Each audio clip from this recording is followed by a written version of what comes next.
গ্রেপ্তার হতে চলেছে মমতা ব্যানার্জির ভাইপো অভিষেক ব্যানার্জি।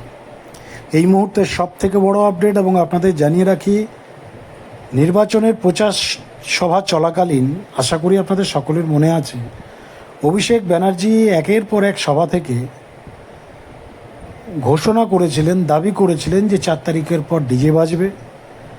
কেন্দ্রে তৃণমূল কংগ্রেসের সরকার, যে জোটের সরকার, এবং রাজ্যে তৃণমূলের সরকার যেদিন হবে সেদিন বাড়িতে ঢুকে মারব, এই ধরনের কথাও আপনারা শুনেছিলেন একটা সময় নির্বাচনের প্রচার সভা চলাকালীন, এই 26-এর নির্বাচনে।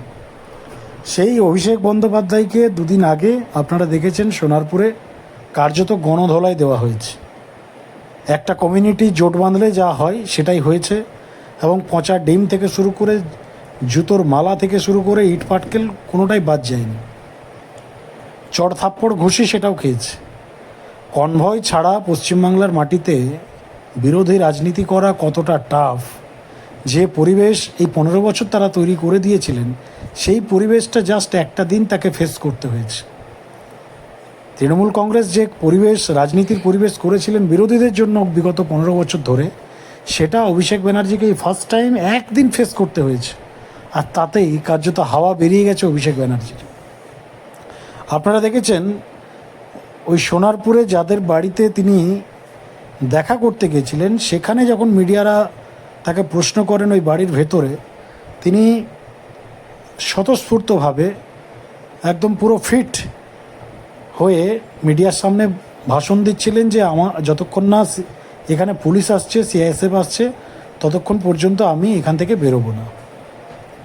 তারপর আপনারা দেখেছেন পুলিশ আসে, কেন্দ্রীয় বাহিনীর জওয়ানরা আসে, তাকে স্কোয়াড করে নিয়ে যায়, তাকে সেখান থেকে কার্যত নিয়ে যায়, মানে উদ্ধার করে আর কি। কারণ একা বেরোনোর আর সাহস ছিল না তার সেখান থেকে, কারণ যদি আবার সে নিজে একা বেরোতো তাহলে হয়তো অভিষেক ব্যানার্জির অবস্থা সত্যি খারাপ হয়ে যেত। তো যাক, বাংলার পুলিশ তারা গেছে, গিয়ে তাকে উদ্ধার করেছে, এবং তারপরেই আপনারা দেখেছেন চরম নাটক শুরু হয়েছে। সুস্থ হয়ে গেলেন, সুস্থ হয়ে বাড়ি থেকে বেরোলেন, সব কিছু সুস্থ হয়ে মানে কলকাতা পর্যন্ত ফিরলেন। কলকাতায় এসে তার শরীর খারাপ হয়ে গেল, এতটাই খারাপ হয়ে গেল যে তাকে অ্যাপেলোর মতো হাসপাতালে তাকে হসপিটালাইজ হওয়ার মতো তিনি মনে করলেন। কিন্তু শেষমেশ দেখা গেল না অ্যাপেলো না অন্য কোনো হাসপাতাল, কলকাতার নামি দামি 2 হাসপাতাল তাকে টোটালি রিজেক্ট করে। ডাক্তারবাবুরা পরিষ্কার জানিয়ে দেয় যে এর কিচ্ছু হয়নি, একে অ্যাডমিট করার মতো কোনো বিষয়ই নেই, একে বাড়িতে নিয়ে যান, ভালো করে স্নান করান, কারণ পচা ডিম খেয়েছে সারাদিন, সেই ডিমের দুর্গন্ধ বেরোচ্ছে, আর সেই দুর্গন্ধে গা বমি বমি ভাব থেকে শুরু করে একাধিক যে ধরনের সমস্যা হয় সেগুলো হচ্ছে। মোট কথা অ্যাডমিট নেওয়ার কোনো প্রয়োজন নেই। তো বিষয় হচ্ছে বন্ধুরা, এই অভিষেক ব্যানার্জি বহু হাসপাতালে চেষ্টা করেন, মমতা ব্যানার্জি আসে, আর মমতা ব্যানার্জি তো আপনারা সকলেই জানেন মিথ্যার মাস্টার। এত মিথ্যা কথা বলে, নিজেও দু এক সময় গুলিয়ে হারিয়ে যায় যে আমি কি বলেছি এবং সত্যিটা কী। তো শেষমেশ তাকে কোনো হাসপাতাল নেয়নি, পরে বাড়িতে তাকে নিয়ে যাওয়া হয়, এবং আজ অর্থাৎ সোমবার 1 তারিখ সিআইডি পক্ষ থেকে তাকে একটা নোটিশ জারি করা হয়েছিল, এবং সেই নোটিশে বলা হয়েছিল আজকে অর্থাৎ 1 জুন 1 তারিখ তাকে সিআইডির কাছে এসে জেরার সম্মুখীন হতে হবে।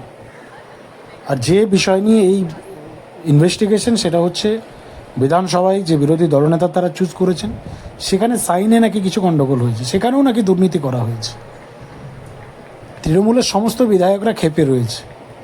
অনেক বিধায়কের বক্তব্য যে আমরা তো কোনো সমর্থন বা কোনো সিগনেচার কিছুই করিনি, অথচ কীভাবে বিরোধী দলনেতা চুজ হয়ে গেল। অর্থাৎ তৃণমূলে এই মুহূর্তে গৃহযুদ্ধ চলছে, সিভিল ওয়ার চলছে।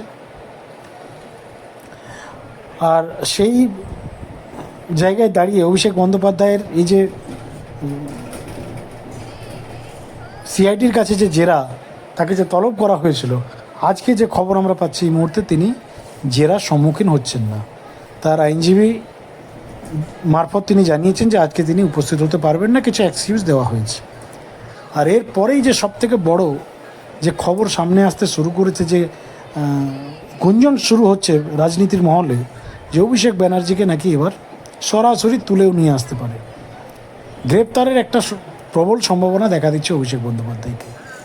দেখুন, আপনাদের আশা করি মনে থাকবে শুভেন্দু অধিকারী একটা সময় বলেছিলেন বিরোধী দলনেতা থাকাকালীন যে এই অভিষেক ব্যানার্জিকে একদিন জেলে ভরবই, জেলে পুরবই। তিনি জবান দিয়েছিলেন, কমিটমেন্ট করেছিলেন বাংলার মানুষের সভামঞ্চে, প্রকাশ্য জনসভায়। আর অভিষেক ব্যানার্জির বিরুদ্ধে তো বুঝতেই পারছেন, ইডি থেকে শুরু করে সিবিআই থেকে শুরু করে সিআইডি পর্যন্ত কোথাও ফাঁকা নেই। অলরেডি এফআইআর করা হয়েছে, কলকাতা হাইকোর্টে গিয়ে আবার রক্ষা কবচও নিয়েছেন, আবার পুনরায় এফআইআর করা হয়েছে তার নামে। নির্বাচনে উস্কানিমূলক ভাষণ থেকে শুরু করে অমিত শাহকে আপনার সরাসরি চ্যালেঞ্জ থেকে শুরু করে একাধিক অভিযোগ, এলিগেশনের শেষ নেই।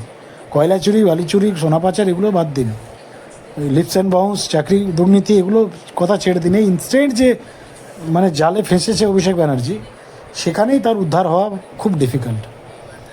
দেখার বিষয় সিআইডি এবার কী পদক্ষেপ গ্রহণ করে। একটা দিন হয়তো ছাড় দিতেও পারে, তবে নেক্সট আবার হয়তো সিআইডির পক্ষ থেকে ডেট দেওয়া হবে, এবং তারপরও যদি সে এই ধরনের এক্সকিউজ দেয় তাহলে বুঝতেই পারছেন অবস্থা কিন্তু খুব খারাপ রয়েছে। এবং আরেকটা বড় খবর আপনাদের জানিয়ে রাখি, অভিষেক বন্দ্যোপাধ্যায়ের স্ত্রী রুচিরা ব্যানার্জি তিনি দেশ ছাড়ার পরিকল্পনা করছেন। বিদেশে যাওয়ার নাকি তিনি চেষ্টা করছেন, যদিও নির্দেশিকা জারি করা হয়েছে যে এই মুহূর্তে যাতে দেশের বাইরে যেতে না পারে। তো ঘটনা হচ্ছে বন্ধুরা, অবস্থা বুঝতেই পারছেন, তৃণমূল কংগ্রেসের অবস্থা তো অত্যন্ত নাজেহাল। এই দলটাকে অলরেডি বাংলার মানুষ রিজেক্ট করেছে।